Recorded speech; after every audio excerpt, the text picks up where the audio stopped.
Greetings. Hello, gardeners. Today, I'm here in the nursery with my good friend from California, Joe Hewitt.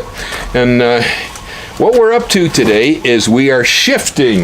We have all sorts of nursery stock here that's in, say this one's in a 1-gallon container. Right here we have some lovely achacha trees that are in 3-inch pots.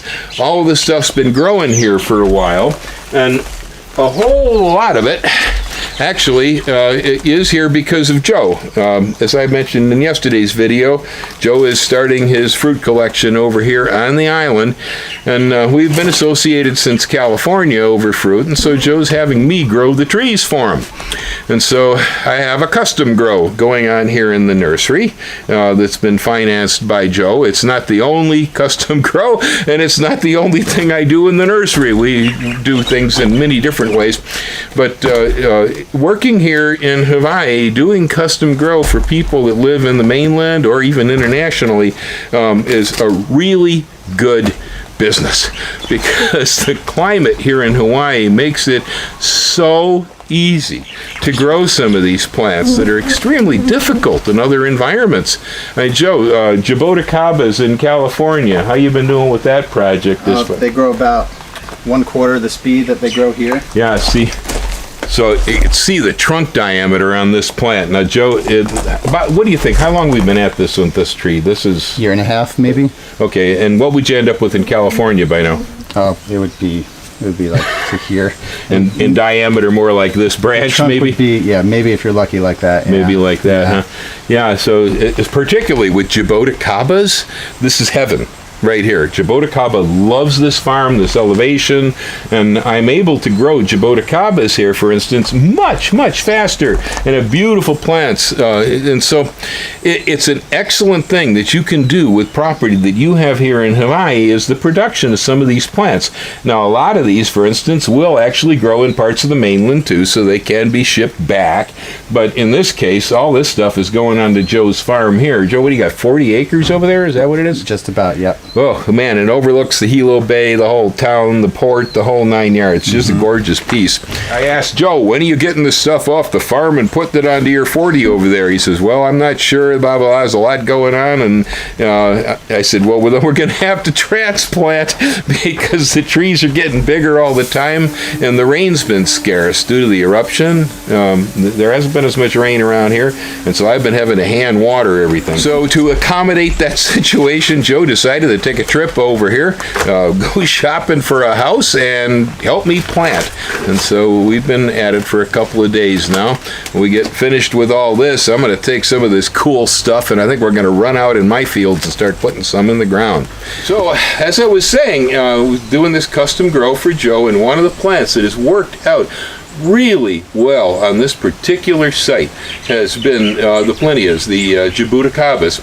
And we've had a few disasters. There's been a few problems with some of the plants. Some of the Artocarpus or the breadfruit, jackfruit relatives, they don't seem to like the elevation here, but on the other hand, some of them do. We've had really good luck with the achachas, which is a Garcinia from Bolivia. And so most of it has worked out really well. But again, these Jaboticabas, it seems that I've raised them in California, and I know that these do not raise as easily in most places. And so, Joe, tell me, we have so many varieties of this plant, more than I knew that it even existed. Tell me about what we got down here. Well, we should start with yours. All right. This one I know very well. This is from my tree. It was this chance seedling just from Jaboticabas that I got here on the island. And it turned out that my tree, when it came on, not only produced a rather delicious, very high quality Jaboticaba from seed, but it did it in only 7 years, which is really a short time for this tree. In some cases, you'll be waiting 15 to 25 years to get your Jaboticabas to fruit. True. So that one's mine. I know that one. Yeah. This is the most common variety that you almost always find in the U.S. They call Sabura in Brazil. But we've got a whole bunch of different species back here. The weirdest one is this guy here. It's called Linnea inflata. They call it giant mulchi in Ecuador, where it's native to, and it produces a fruit that you would never think is a Jaboticaba. It's like the size of a tennis ball or a small melon, Almost looks like a fig, kind of fig shaped. Yeah, that was my impression in the photos. Looked like a yellow fig. Yellow fig, yeah, very unusual.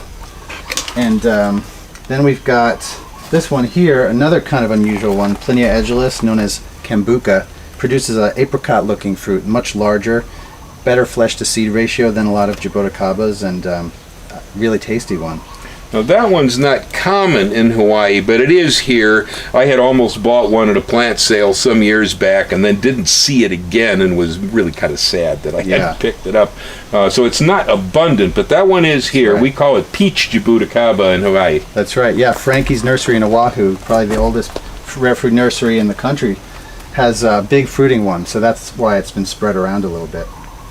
And then we've got this species here, Plinia phytrantha. They say, I haven't tasted it, but people in Brazil who know this say this species produces the best tasting fruit of all of them, though it is still pretty rare.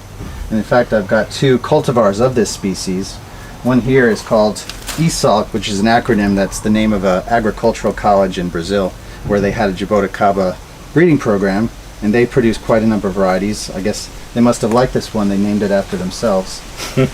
And the other one is this big guy here that we showed you earlier, the Sabu Kaya, which Bill had labeled Florida seedless because I told him it tends to abort seeds. It's not seedless, but a lot of the fruit will be, have the shriveled up, almost invisible seed. Well, it's kind of nice because maybe if you had most of them seedless, you'd even be able to drive them like a grape or a raisin.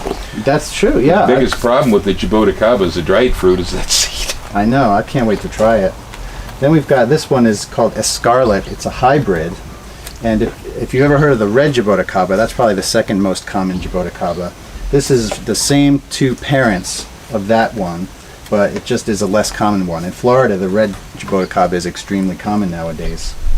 It's early bearing, isn't it? It is known for 3 to 5 years from seed in Florida. That's quick. That's very quick, yeah. This here, Plinia oriana, or the white Jaboticaba, is actually one of the parents of the red or the escarlet. Produces a fruit that's green on the outside, or that's why they call it white. And this is a particular cultivar called Branca Mel Gigante, which produces a larger fruit. Finally, we've got this last one called a different species, Grandda Folia, known for large leaves. I've heard the fruit's very good. Yet to try it. Well, that's more Jaboticabas than I had any idea ever existed before Joe got me seeds for some of these. And, well, before it's all over, I will become a Jaboticaba expert. I think currently we probably have more varieties of Jaboticabas in one house than they have anywhere else on the island at this moment. You're up there. Yeah, we're getting there. At least we're close to the top as far as Jaboticabas in a nursery. And so people who are really, really passionate and interested in these plants might want to get a hold of Joe or I, because we do have quite a few, probably more than you're going to put out. I think, you got more than I'm going to put out. So Yeah. Yeah. I mean, for me, 2 or 3 of each is plenty enough as far as I'm concerned. But of course, a person can go into production and sell fruit. Me, I'm looking just for the seeds and the cuttings as mother stock. That's where, and if I can eat it for dinner. But other people like to grow this stuff to distribute, and I believe that some of these varieties of Jaboticabas may be higher quality to eating than most that we typically see here. So